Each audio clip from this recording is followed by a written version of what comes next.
సెక్రటేరియట్లో చాలా ఏళ్ల తర్వాత సెక్షన్ ఆఫీసర్ల బదిలీలు జరిగాయి. ఒకేసారి 170కి పైగా ఉద్యోగులను ఇంటర్నల్ బదిలీలు చేసింది రాష్ట్ర సర్కార్. బదిలీలు మంచిదే అయినా అందులోనూ పైరవీకారులకే ప్రాధాన్యత శాఖలు ఇచ్చారని డిస్కషన్ జరుగుతోంది. నిబంధనలను పట్టించుకోకుండా రికమెండేషన్లు, రాజకీయ ప్రమేయాలతో చాలా మంది ఉద్యోగులకు అన్యాయం జరుగుతుందని అభిప్రాయాలు ఉన్నాయి. బదిలీలపై ఇంటెలిజెన్స్ ఆరా తీస్తున్నట్లు తెలుస్తోంది. సెక్రటేరియట్లో సెక్షన్స్ ఆఫీసర్లను బదిలీలు చేసింది సర్కార్. ఏండ్ల తరబడి ఒకే డిపార్ట్మెంట్లో తిష్టవేసిన అధికారులను మరో చోటకు ట్రాన్స్ఫర్ చేసింది. కొత్త శాఖలకు అపాయింట్మెంట్ అయిన వారిలో రాజకీయ ప్రమేయంతో పాటు కొంతమంది ఉన్నత అధికారులు తమకు నచ్చిన వాళ్లకు పోస్టింగ్ ఇప్పించుకున్నారని చర్చ జరుగుతోంది.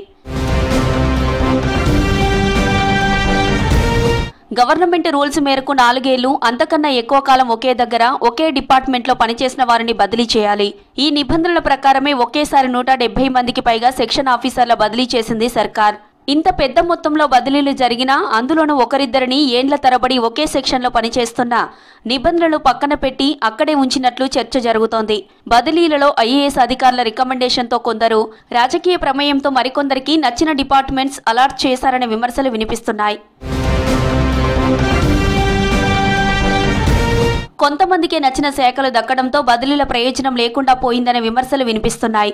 2-3 రోజులుగా సెక్రటేరియట్ ఉద్యోగుల్లో తీవ్ర చర్చపై ఇంటెలిజెన్స్ అధికారులు ఆరా తీస్తున్నట్లు తెలుస్తోంది.